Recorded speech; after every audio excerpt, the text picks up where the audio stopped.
அனைவருக்கும் மாலை வணக்கம். இந்த புக்கை எழுதிய ஆசிரியர் அவர்களே நான் வாழ்த்துகிறேன். இந்த புக்கு வந்து ஒரு 80s உள்ளவங்க படிச்சீங்கன்னா நீங்கள் எங்கெல்லாமோ போவீங்க. உங்களோட அந்த காலத்தில் காதல் வரும், அந்த காலத்தில் நீங்கள் ஆடின ஆட்டங்கள் வரும், அனைத்துமே உங்களுக்கு ஞாபகம் வரும். இந்த 2K கிட்ஸ் நீங்கள் படிச்சீங்கன்னா உங்களுக்கு ஒன்றுமே புரியாது. ஏன்னா அவங்க அனுபவிச்சாங்க, நீங்கள் ஒன்று அனுபவிக்கல. இதுதான் யதார்த்தம். அவங்க ரொம்ப மகிழ்வாக வாழ்ந்தாங்க. அப்படியெல்லாம் என்ன இருக்குது, ஆடுறாங்க, பாடுறாங்க, எல்லாம் பண்ணாங்க.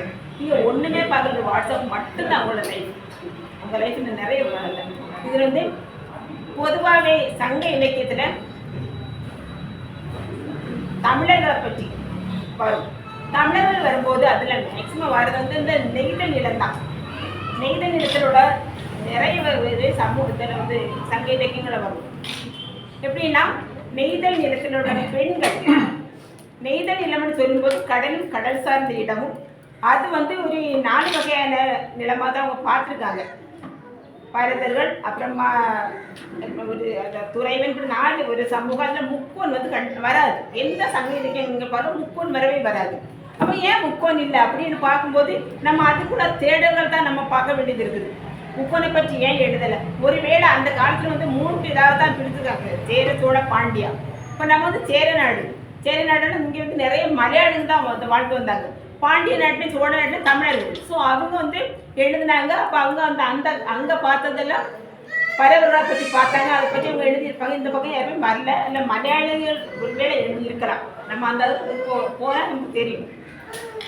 இங்கே வரும்போது நெய்தல்னு சொல்லும்போது அந்த பெண்களுக்கு வந்து பறவை பெண்கள் இப்போவுமே ரொம்ப தைரியமாக தான் இருப்பாங்க. அவங்கள பார்க்கும்போது பறவை பெண்கள் நம்ம கடற்கரை பெண்கள் பொதுவாகவே அவங்க வந்து என்ன என்ஜாய் பண்ணாங்க. இந்த இதில் வந்து விளையாட்டை பற்றி போட்டிருக்காங்க. விளையாட்டை பற்றி போடும்போது ஊஞ்சல், நம்ம எல்லாருக்குமே தெரிஞ்சு உள்ளவங்க ஓணம் வரும்போது நம்ம எல்லா ஊஞ்சல் பாட்டு, அந்த ஊஞ்சல் பாட்டு வேற உண்டு. அந்த பாட்டை யார் எழுதுனாங்க? நம்ம முன்னோர்கள் யாரும் எழுதியிருக்காங்க, சொல்லியிருக்காங்க. வாழேடி வாழை ஒன்றும் இல்லை. இப்போ வந்து நம்ம சிந்து பாடுறோமே, அழகான பாட்டுகள், இது யார் எழுதுனாங்க? எங்கள் வடக்குள்ளவங்க எழுதுனாங்களா? இல்லை, நம்ம மக்கள் தான் எழுதியிருக்காங்க. அப்போ நம்ம மக்கள் அந்த காலத்திலேயே எழுத்துல அவங்க பெரியதில் இருந்தாங்க. அதான் வந்து அவங்க அதை அடையாளப்படுத்தலை, அது எழுதி வைக்கல. வைத்தியத்திலே சிறந்த இருந்தாங்க நம்ம மக்கள் எல்லாமே. அதுவுமே யாருக்கும் சொல்லி கொடுக்கல. அவங்க என்ன ஒரு நம்பிக்கை இருந்தோன்னா, வைத்தியத்தை பற்றி அடுத்தவங்க சொன்னோன்னா அந்த மருந்து பலிக்காது அப்படி சொல்லி அவங்களோட இந்த வைத்தியம் கொண்டு போச்சு. யாருக்குமே சொல்லிக் கொடுக்காம தான் போயிட்டாங்க. இப்போ வந்து நிறைய பேர் அதை பதிவாக்குறாங்க. இப்போ புன்னை மரம், எனக்கெல்லாம் இந்த தூத்துக்குடி நிறைய ஞாபகம் இருக்கும். புத்தந்தரையில் போனால் அந்த புன்னை மரம் உண்டு. நம்ம கடற்கரை வந்து மெரினா கடற்கரை நல்ல அழகான கடற்கரை. இன்னைக்கு உள்ள கல்ல ஒன்றுமே கிடையாது. அங்கங்கே மரம் இருக்கும். தென்னை மரம் நின்னது, புன்னை மரம் நின்னது, எல்லா மரம், பின்ன காற்றாடி, நிறைய மரங்கள் நின்னது. அதே மாதிரி தாழை போன்னு தெரியுமாப்பா? ஆற்றுல போய் பார்க்கணும், சரியா? ஆறுன்னு ஒன்று ஓடுது இல்லை, அந்த ஆற்றுல இப்போ நிற்கிது கைதைன்னு சொல்லுவாங்க. கைதைனா பெரிய அந்த பெரும்பாலும் ஓலை போல முள் இருக்கும். அதுக்கு இடையில வளர்றது தான் அந்த கைதைப்பூ. அது வந்து ரொம்ப நாள் கழிச்சு தான் அந்த கைதைப்பூ வளருது. அதே மாதிரி ஆசிரியர் வந்து உணவுப் பொருட்களை சொல்கிறாங்க. உணவுப் பொருட்கள் சொல்லும்போது உணவு அந்த மக்கள் எப்படி இது பண்ணாங்களாம்? அவங்க வந்து அந்த மீனை கொடுத்து, சரி இதுவரை வந்து உம்மனர்கள் வந்து உப்பை கொடுத்துவாங்க. நம்ம என்ன பண்ணுறோம், அன்னைக்கு மீன் கொடுத்து காசு கொடுத்து வாங்கினோம். இவங்க என்ன பண்ணுறாங்க, அதை சுட்டு அவுச்சும் சாப்பிட்றாங்க. அந்த முறை இன்னைக்கும் இருக்குது. ஆனால் இன்னைக்கு நிறைய பேருக்கு அந்த சுட்டு சாப்பிட்டா அவுச்சு சாப்பிட்டா, பொரிச்சு எண்ணெயில் வேக விட்டு ப்ரெஷர் ஏற்றினாதான் நல்லது அப்படின்னு நம்ம கல்ச்சர் வந்து ஒவ்வொன்றா மாறிட்டே வருது. அது வந்து திருமணங்கள் அன்னைக்கு வந்து ஒரு காதல். அப்போ வந்து அந்த புண்ணிய மரத்துக்கு அடியில் இருந்தவங்க காதலன் பேசுகிறதும் எல்லாமே நிறைய இலக்கியங்கள் இருந்து மேடம் எழுத்தாளருக்கு வந்து டச் பண்ணி போயிருக்காங்க. இன்னைக்கு அந்த காதல் இப்படி இருக்கு. அது காதலன்னு சொல்ல முடியாது. அந்த உங்களுக்கு காதலை பற்றி அறியணும்னா 80 வருஷம், அதாவது 80ல காதலிச்சவங்க கூட கொஞ்சம் கேளுங்க, அங்கே எப்படி காதலிச்சாங்க. அதான் உண்மையான காதல். இன்னைக்கு அந்த காதலும் இல்லாமல் போச்சு. அதனால இன்னைக்கு நெய்தலை பற்றி ஒன்றுமே இல்லை. நீங்கள் சிரிக்காதீங்க சார். காதல்னு ஒரு உண்மையான ஒரு காதல் நம்ம உணர்ச்சியில் அகப்பட்டதாகும். நம்ம உள்ளத்தோடு ஒரு காதலன் எப்படி இருந்தாங்க, என்ன அதான் அவங்க சேராமல் இருந்து கடைசி அங்கே எப்படி இருந்தாங்க, எப்படி இருக்கு கல்யாணம் பண்ணாங்களே எப்படி மறந்து போகிறாங்க, அதுவரை அவங்க எப்படி மெயின்டைன் பண்ணாங்க. இது எல்லாமே இலக்கியங்களில் நான் சொல்லலை, இன்னைக்கு சிரிக்கிறதுக்கு இலக்கியங்களை சொல்லி வச்சுருக்காங்க. காதல் எப்படி தேடலாம், எப்படி சிக்னல் கொடுத்தா எல்லாமே சொல்லி வச்சுருக்காங்க. இன்னைக்கு சிக்னல் அன்னைக்கு எனக்கு நல்லா தெரியும். போஸ்ட் ஆஃபீஸில் ஒரு லெட்டரை எழுத போனால் அந்த காதல் எழுதினாலும் பார்த்துட்டு நிற்பாங்க. யாரை கையிலேருந்து போகிறா, அந்த போஸ்ட்மேன் கொண்டு வரா, நிறைய டென்ஷன். இல்லை பொண்ணு இல்லை, வாட்ஸ்அப்பில் போகிறாங்க, உடனே பார்க்க 3ஆவது நாள் முறிஞ்சு போகுது. அன்னைக்கு முறியலை, கல்யாணம் வரை இருந்தது. அந்த காதலை பற்றியும் அழகாக எழுதியிருக்காங்க. இன்னும் அவங்க நிறைய எழுதினது இப்போ அந்த உமணர்கள் சொல்லும்போது அதில் பாடல்கள் ஒரு பாட்டு வருது. பாடல்கள் சொல்லும்போது அவங்க யதார்த்தமாக நிலம் சார்ந்த பகுதி தான், சாரி நமக்கு கடல் சார்ந்த பகுதி தான் நெய்தல். அப்போ நம்ம இதை நீங்கள் அங்கே போகாதீங்க, நம்ம ஊரையும் நித்திரவளை எடுங்க.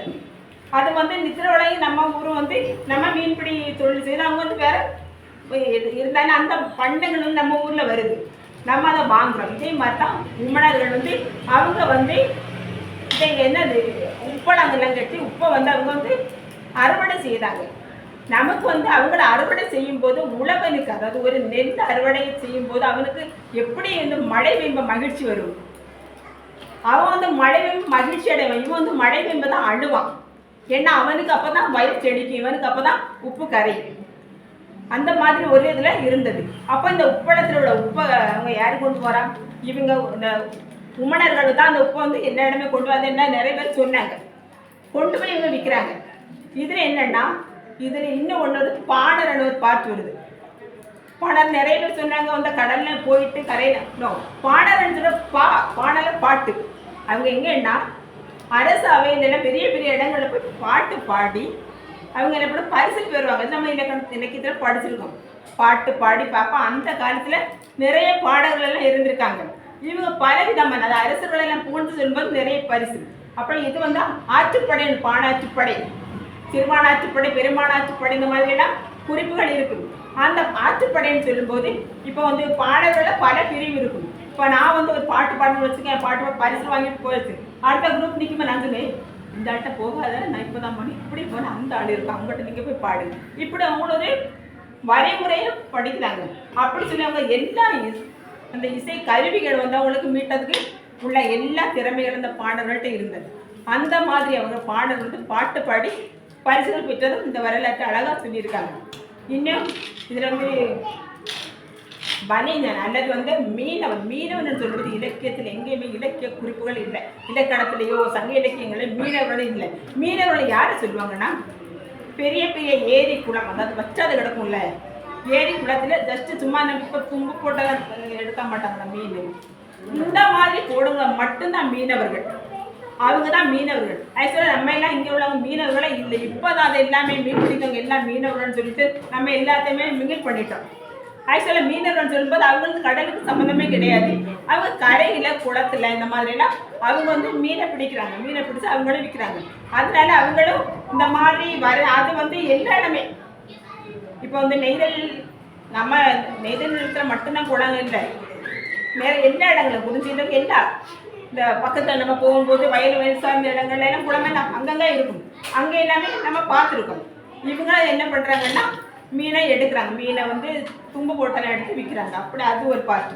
இப்போ நம்ம அவங்கள விட நம்ம இதில் அழகாக சொல்லி பறவை சுறா பிடிக்க போனாங்க. சுறா பிடிக்க போகும்போது அது பாரியன் உள்ள ஒரு ஆயுதத்தை வச்சு சுறா பிடிக்கிறாங்க. அன்னைக்கு நம்ம இங்கே மரத்துல எல்லாம் சுறா பிடிக்க போனாங்க. இன்னைக்கு தான் போட்டு வந்தது.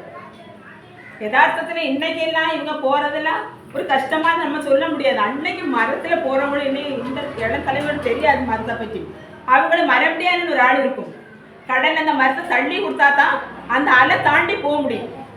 அவங்க கடல்லே இந்த மரம் எத்தனை மரம் வர அவங்க தள்ளி கொடுக்க வேண்டி இருப்பாங்க. அவங்களாம் மரப்படியா அவ்வளோ ஸ்ட்ராங் அவங்க இருப்பாங்க. அப்படி போகிறவங்க தான் அந்த மாதிரி கஷ்டப்பட்டு போய் சுறாக்களை பிடிச்சிருக்காங்க. இவங்க பிடிச்சிட்டு அந்த சுறாக்களையும் விட்டுருக்காங்க. அப்புறம் மீன்கள் இந்தந்த வகை மீன்கள் சாப்பிட்டாங்க. ரால் இன்னைக்கெல்லாம் ரால் எக்ஸ்போர்ட் ஆகுது. நிறைய பேர் நம்ம சாப்பிட மாட்டோம், சாப்பிட்டாங்க அந்த அளவு இல்லை. அப்போ அப்படி நல்ல நல்ல மீன்கள் எல்லாம் சுட்டும் அவிச்செல்லாம் இங்கே சாப்பிடுறாங்க. இவங்கள நம்பிக்கை இருந்த இல்லைன்னா எந்த ஒரு நல்ல நேரத்துக்கு தான் வலையை தள்ளணும், நல்ல நேரத்தில் படகு போகணும் அப்படின்னு ஒரு நம்பிக்கையின் அடிப்படையில் தான் வாழ்க்கை நடந்தது. இது என்ன ஒரு நல்ல ஒரு விசுவாசம் இருந்தது. இன்னைக்கும் எனக்கு நல்லா ஞாபகம் இருக்குது. கடல்ல எல்லாம் போகும்போது பண்டே அங்கே பாட்டின்னு சொல்லுவாங்க, நாங்கள் ஆத்தாடு தான் சொல்லுவோம். எங்கள் ஆத்தாளுக்கு காலத்துல எல்லாம் கடலுக்கு போயிட்டு யாராவது பெண்ணுங்க அடிவசா சொல்லுவாங்க, அப்படியெல்லாம் எங்கே வந்து கடலில் போயிருக்காங்க, நீ ஒழுங்காக இரு, திருச்சி வரணுமா இல்லை, சண்டையே நடக்காது. ஏன்னா ஒரு விசுவாசம் என்ன, என் ஹஸ்பண்ட் போனோம் திருப்பி வரணும்னா நான் ஜெபத்தில் இருக்கணும். ஆனால் இன்றைக்கி அந்த வாழ்க்கையில் எப்படி போச்சோ, நம்ம நீரெல்லாம் எப்படி போச்சோ என்னன்னு அதில் எனக்கு ரொம்ப கஷ்டமாக இருக்குது.